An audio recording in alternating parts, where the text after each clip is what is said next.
Hello, everybody. This is Eric Virathar92, aka Eric the Tyrannoceratops, here once again. So, I'm gonna do a review of Weird, the Al Yankovich story. I did a video about this prior when it was announced Daniel Radcliffe was cast as Weird Al. I believe late last year or early this year, somewhere around there. So, I finally got around to watching it today. Well, I take that back. I was watching part of it last night. Then I got tired and then I went to bed. Then I finished the rest this morning. I loved it. And it caught me by surprise, but it makes sense that this movie is a parody of biopics. How biopics always have to take liberties by what actually happened. Like, like the Ed Wood biopic. That took a lot of liberties, and, pretty much every other biopic out there is going to take some liberties. The only one that I can think of off the top of my head that's the most accurate is United 93. That's the most accurate biopic that I've seen. But regardless, biopics always take liberties, and this movie, flat out, during the opening, there's a clip from Weird Al. It says, yeah, this is totally true. He says it in a sarcastic way. And it's funny knowing that this is just as accurate as a lot of other biopics out there. So, that was genius. That was absolutely genius that they did it that way. It's funny because it's a guy who parodies other songs, and so the biopic about him is also a parody. That's genius. Absolute genius. That was the film's strongest point. It really makes me wonder, okay, is any of this true whatsoever? Like, did he really date Madonna? Like, did he really have that conflict with his father? I wonder that now. But yeah, the acting was absolutely great. The actress who played Madonna was phenomenal, especially to Daniel Radcliffe. He was great as Weird Al. He was typecast as Harry Potter, but I really truly feel like that he's breaking out of being typecast as Harry Potter. He's proven that he has range. When he did The Lost City, when he played the villain in that, he was great. And he was great in this. I do wish that this came to theaters.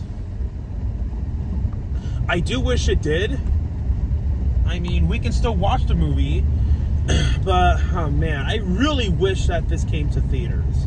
I would have paid full price to see this on the big screen. It's that good of a movie. All the jokes were hilarious. Oh man, I genuinely laughed out loud at its self-aware, humor. And Weird Al even has a role in the movie, like a supporting character. But the way how he does it is hilarious. Do I have any gripes with the movie? The end takes a surprisingly dark twist. Surprisingly dark. When the rest of the movie is so light-hearted. I mean, there is a joke about that later on, like right during the end credits. So, obviously that part isn't true, but, I guess that's part of the joke. But man, it took such a dark twist. Like right before the end credits. It takes a dark twist. And it's a spoiler. Okay, it creates a little bit of a plot hole to me because there's a scene similar to it where they explain it away. And so that earlier scene contradicts the very end, I believe. want to say what it is because it's a spoiler. So, I guess that's the only gripe I have with the movie. But other than that, I genuinely really did enjoy it. I was thoroughly entertained, and I also loved all the subtle references to all of Weird Al's songs. Now, they don't cover the entire history of all of Weird Al's songs. Like, if you're going to expect the origin of White and Nerdy, prepare to be disappointed. But yeah. So because of that, I can see some fans being disappointed. But, you know, for me, that's not an issue because Weird Al has so many songs that's going to be impossible for them to cover every single one of them. But yeah, I remember back when I was a kid, I was really into Weird Al. I remember back when, you know, before iPods were a thing, you know, it makes me even old to say that because now iPods are obsolete. I remember Walkman were a thing, and that makes me feel old even to say that. I remember me and my brother, when we would go on road trips with my parents, my older brother had a Weird Al CD on his Walkman, and the very first song I ever heard of Weird Al was The Night Santa Went Crazy. I remember whenever he would have me listen to that song, and I thought it was hilarious. And then I remember I really got into Weird Al when I was in 6th grade, and yeah, 7th grade too. I really was into Weird Al. I remember that I got his CD.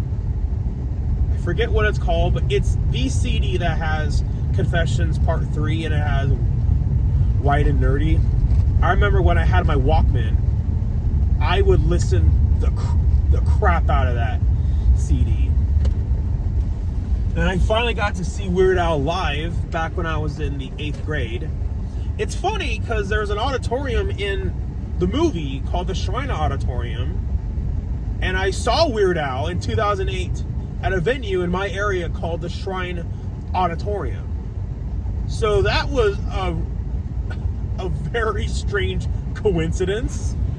Then I saw him again in 2019. When I saw him in 2019, he had like a full orchestra band playing with him. That was cool. So yeah. Yeah, I've been a fan of Weird Al for a long time. So, you know, to see all these references to some of his other songs, it was absolutely hilarious. But yeah, I definitely recommend this movie. So I give it a thumbs up. So that's all I got. That's my review of Weird, the Al Yankovich story. If you've seen the movie, you know, comment your thoughts and let me know. You'll have a fantastic day. Like, comment, and subscribe. I'm out.